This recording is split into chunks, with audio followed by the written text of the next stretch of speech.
अस्सलाम वालेकुम friend, welcome to Asad blog. Asad blog में आपको खुश आमदीद। देखिए, आज हम आए हैं एक और नए मॉडल का रिव्यू करने के लिए, और ये है GFC का फ़ैन और 30 वॉट इन्वर्टर फ़ैन है ये।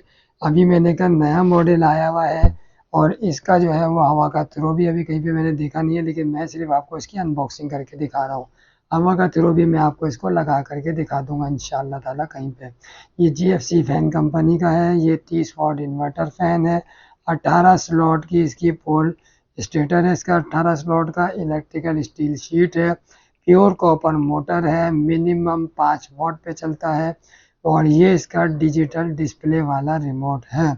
और ये 5 वाट जो है वो 1 और 2 की स्पीड पे 5 वाट लेता है। ओवरटेज मॉडल है इसका। सीलिंग फैन कहलाता है। छत का पंखा, और 56 इंच का जो है वो इसका साइज़ है। और इस कंपनी को जो लॉन्च हुए में ये लॉन्च हुई थी कंपनी 1954 में। ओवेट मॉडल है इसका। ओवेट दोबारा से बता रहा हूँ। ये वाहिद ऐसा पंखा है जो पूरा के पूरा स्टील में है, और उसके जो है पर भी इसके ब्राउन है, और ये सिल्वर के। 30 what GFC inverter fan. 30 what बेहतरीन लोड के हिसाब से, बेहतरीन आरपीएम के हिसाब से 360 आरपीएम इसके चलते हैं, और उसके बाद रनिंग पे जाता है 380 आरपीएम। ये देखिए, अब मैंने आपको इसकी अनबॉक्सिंग करके दिखा रहा हूँ।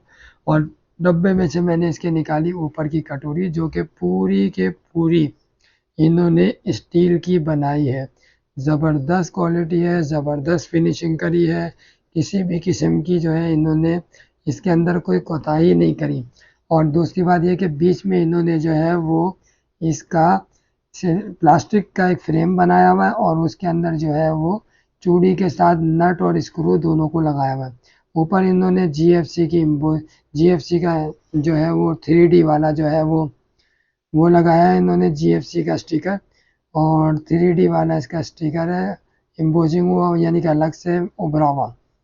ठीक है। और उसके बाद जो है इसकी इन्होंने ऊपर की कटोरी के ऊपर बहुत ज़्यादा इन्होंने जो है वो फोकस किया है, और बहुत अच्छी जो है इन्होंने कटोरी बनाई है।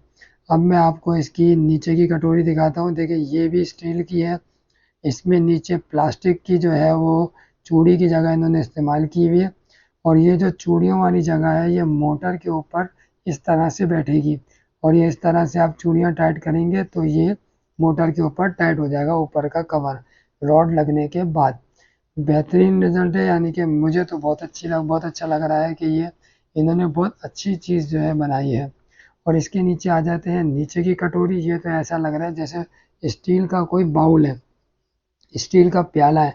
अच्छा खासा बड़ा इसका शेप है। अंदर से भी पूरा स्टील में फिनिशिंग पे रखा हुआ है, क्रोम वगैरह कहीं पे भी नहीं किया हुआ। और उसके ऊपर जो है इन्होंने शाइनिंग वाला लेयर लगाया है, शाइनिंग वाली लेयर करिए। और नीचे जेन्युइन स्टील का जो है वो शेप डाला हुआ है। शेप इन्होंने एम्बोजिंग करी है, और उसके बाद जो है आगे की तरफ इन्होंने डाई में इसको सांचे में बना लिया।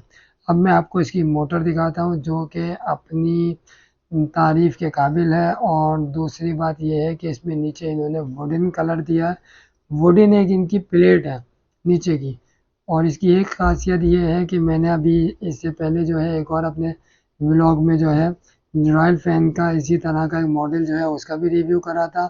और वीडियो को जो है आपसे मेरी गुजारिश यही है।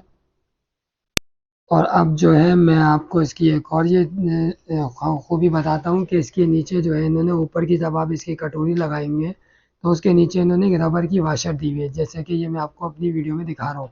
रबर की इन्होंने वाशर दी हुई है। इस रबर की वाशर को पहले आप लगा दीजिए, उसके ऊपर स्टील की कटोरी लगा दीजिए। ये जो इन्होंने तार दिए हुए हैं ये 220 के तार हैं, और बीच में ये मोटर इस तरह से घूमती है। मोटर घूमेगी, ऊपर की कटोरी अपनी जगह पे स्टिल रहेगी। नीचे की कटोरी, अब ये आप देखिए इन्होंने जो खूबसूरती के हिसाब से बनाई है, खूबसूरती के हिसाब से इन्होंने ज़बरदस्त बनाया है। नीचे वुडन कलर की प्लेट लगी हुई है, और प्लेट भी प्लास्टिक की है। उसके ऊपर इन्होंने पूरा स्टील का एक डाया बनाया हुआ है, और उस डाये के ऊपर इन्होंने GFC का 3D का स्टिकर भी लगाया हुआ है, जो कि 3D मेंशन में स्टिकर होता है GFC का। और ये मोटर यूँ स्टिल खड़ी रहती है, छत पे लगी हुई रहती है, और बीच में से जो है वो मोटर यूँ करके घूमती है। जैसे ये देखिए, अब ये बीच में से मोटर घूम रही होती है, यानी कि पंखा बीच से घूमता है, ऊपर नीचे से एक जगह पे स्टिल रहता है। और मुझे आपको एक बात ये क्लियर करनी थी कि देखिए ये जितने भी पंखे होते हैं, एसी डीसी हो, छत वाला और आम पंखा हो 30 वाट का, और ये फैंसी पंखे हों, जितने भी पंखे हो, जो भी पंखा हो, वो कोशिश करें कि आप जो है किसी प्रोफेशनल टेक्नीशियन से लगाएं। ये ऐसा भी मैं नहीं बोलूँगा कि पता चला वो सीज़न का काम है, मुर्गी काटने वाले जो है वो भी जो है वो कसाई बने हुए हैं। तो लिहाजा प्रोफेशनल टेक्नीशियन से आप लगाएंगे। अभी मैंने रॉयल फैन की एक रिव्यू डाला था वीडियो के अंदर, उसको अनबॉक्सिंग भी करी, लगाया भी।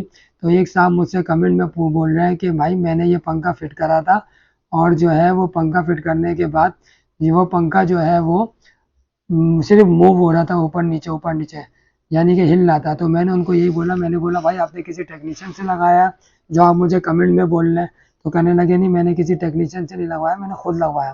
तो इन्होंने इतना वो मसला कर दिया था कि जब इसके नीचे की जो कटोरी होती है उसको आप अगर ज़्यादा टाइट कर देते हैं, क्योंकि कंपनी उसको लूज छोड़ती है थोड़ा सा, तो वो पंखा हो जाए, मोटर हो जाती है जाम, जिसकी वजह से मोटर सिर्फ झटके मार रही होती है, आड़ी टेढ़ी हिल रही होती है। तो लिहाजा ये सारी चीज़ें कैलकुलेशन करी जाती है, ये सारी चीज़ें जो प्रोफेशनल टेक्नीशियन होता है वो ही अपने तौर पे लगाता है, वरना आप लोगों को इसी चीज़ की परेशानी उठानी पड़ेगी। अब उससे होता ये है कि मोटर हो जाती है जाम, और सर्किट जो है वो उसका उड़ जाता है। जब मोटर जाम हो जाती है, उसको करंट नहीं मिलता, तो वो सर्किट जो है वो अपनी कैपेसिटी को बर्दाश्त नहीं कर पाता और वो ख़राब हो जाता है, वो उड़ जाता है। उसकी वजह से वारंटी कंप्लेन में आपको परेशानी होती है। तो अब जो है मैं आपको ये इसके मॉडल भी बता रहा हूँ। ये कलर के है, ऑफ वाइट पे भी आता है, लो डार्क वुड पे भी आता है, लाइट वुड पे भी आता है, लेकिन ये सिर्फ नीचे की प्लेट चेंज होती है। अच्छा, और दूसरी बात ये बता रहा था कि जब आप किसी भी कोई भी पंखा लगवाएं तो वो प्रोफेशनल टेक्नीशियन से लगवाइए, और जो है इंशाल्लाह ताला आपको फिर किसी भी किस्म की कोई परेशानी नहीं होगी। और मैंने सिर्फ वीडियो डाली थी तो लिहाजा, और जो भी प्रॉब्लम है वो आप भी दे रहा हूँ, तो आपको अगर कोई भी चीज़ बोलनी है तो आप मुझे वीडियो में पे मैसेज कर दें।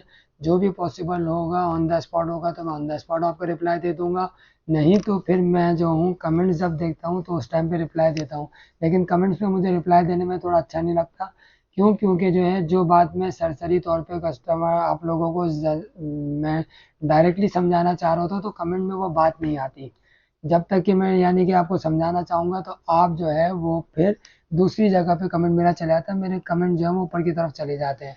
तो लिहाजा अच्छी बात है आप मुझसे कमेंट पे बोलें, बात करें मुझसे, व्हाट्सएप पे फ़ोन पूछें, क्योंकि आपका मसला हल होगा तो अच्छी बात है, मुझे भी खुशी होगी। और मेरे एक ही बात है, मेरे चैनल को लाइक करें, सब्सक्राइब करें, शेयर करें, बेल आइकन ज़रूर दबाएं ताकि आने वाली वीडियो आपको मिलती रहे। और सब्सक्राइब लाजमी करिए आप। और ये आप लोगों का प्यार है, जो आप मेरी वीडियो देख रहे हैं, इतना आपने मुझे प्यार दिया हुआ है कि आप लोगों ने जो है मुझ पे भरोसा किया और मुझसे पूछते भी हैं कि असद भाई कौन सा पंखा लेना चाहिए, कौन सा पंखा नहीं लेना चाहिए। तो जितना पॉसिबल हो सकता है मैं आपको गाइड करूँगा, और आपको जो है मैं हर वीडियो इंशाल्लाह ताला मेरा डेली ब्लॉग के हिसाब से मैं भेजता रहूँगा। अपना ख्याल रखिएगा। अल्लाह हाफ़िज़।